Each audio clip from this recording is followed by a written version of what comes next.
This past month, I went to see my spiritual director, and as I was coming into the office, they have a big bookcase with books, and I noticed this one, The Whole Language by um, Jesuit priest Gregory Boyle. And I've read his book, Tattoos on the Heart, before, and I didn't know about this book, even though it was published about 3 years ago.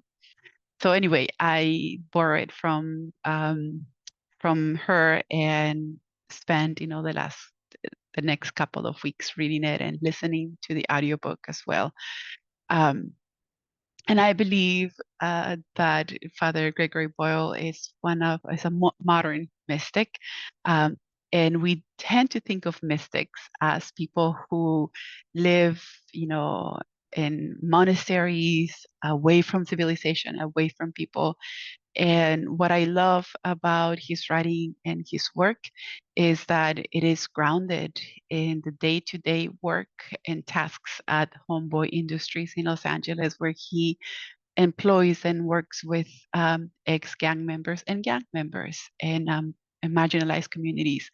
Um, and the vision of his mysticism happens precisely in the ordinary encounters and in the stories that he shares from many of many of the people that work with him.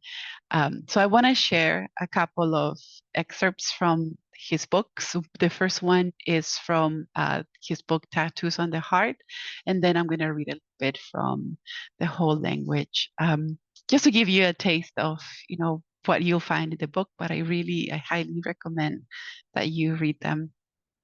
And the first book from Tattoos on the Heart. And in his first chapter, which is titled God, I guess, he tells the story, among all the other stories, he tells a story about when he was a young priest and he was sent to Cochabamba and in Bolivia he was sort of a missionary. And he was invited to say mass in this community up, like up in the mountain. And so he was driven there. And he recalls in the story that he forgot his missal. So he was trying to find, and he didn't know enough Spanish to feel comfortable just saying mass, from memory. And so he like searched for some passages in the Bible to say mass, and he did. So he did his service, and then at the end, this little old lady comes and asks for confession, and I believe she doesn't speak Spanish, but anyway, he's listening to confession, and she talks for a long time. And by the time he finishes with confession, um, he realizes that everybody left, that he was left up in the mountain, and trying to figure out his way back. But he talks about how he was feeling, that he was a failure, that he didn't measure up, that he didn't get to do the good work that he wanted to do. Um, and so he's immersed in his thoughts when he says that out of nowhere, he's getting ready to walk down the mountain. Um, and he seems like out of nowhere, this old Quechua campesino starts, coming towards him, and he doesn't, he says that he's wearing huaraches, and he calls him Tatay, which in Quechua is Quechua for Padrecito. He says a word packed with cariño, and I'm going to read from here what he writes about this story. He says, this is Quechua for Padrecito, a word packed with cariño, affection, and a charming intimacy. He looks up to me with penetrating, wary eyes and says, Tatay, gracias por haber venido. Thanks for coming.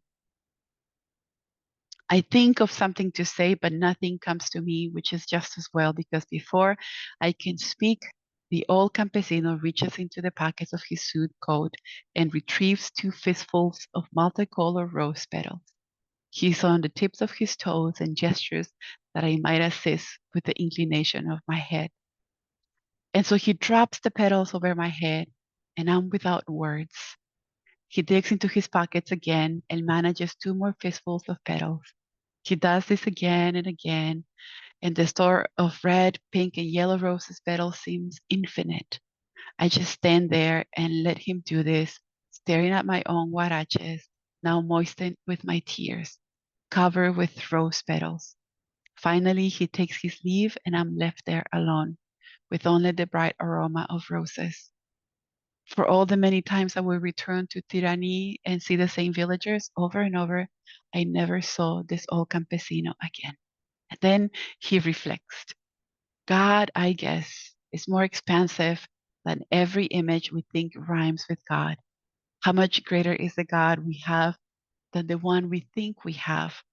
More than anything else, the truth of God seems to be about a joy that is a foreigner to disappointment and disapproval. This joy just doesn't know what we're talking about when we focus on the restriction of not measuring up. This joy, God's joy, it's like a bunch of women lined up in the parish hall on your birthday, wanting only to dance with you, cheek to cheek. First things, recognizably first, as Daniel Berrigan says, the God who is greater than God has only one thing on her mind, and that is to drop endlessly rose petals on our heads. Behold the one who can't take his eyes off of you. And this story is just a reflection of how he um, is able to find, the divine in these ordinary exchanges between ordinary people. And that's the gift that he gives us in every one of his books and through every one of the stories. And so, from the whole language, I want to read to you also just a little bit. He tells the story of a homie called Omar, who was sent to juvenile hall at a young age for a serious crime. And he tells the story of how this kid, witnessed his father, um, drop dead at home from cardiac arrest or some sort of cardiac issue.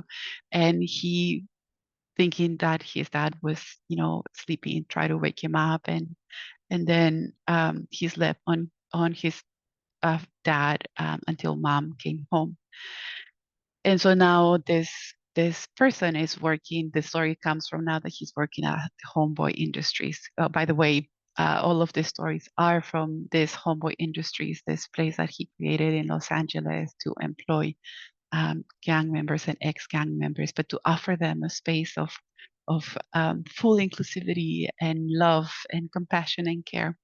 And so he says, at the office, he look at his watch and say, "Gotta go see my cuckoo clock doctor." He told me once that his therapist would sometimes just read to his 6'3" man Green Eggs and Ham or The Cat in the Hat.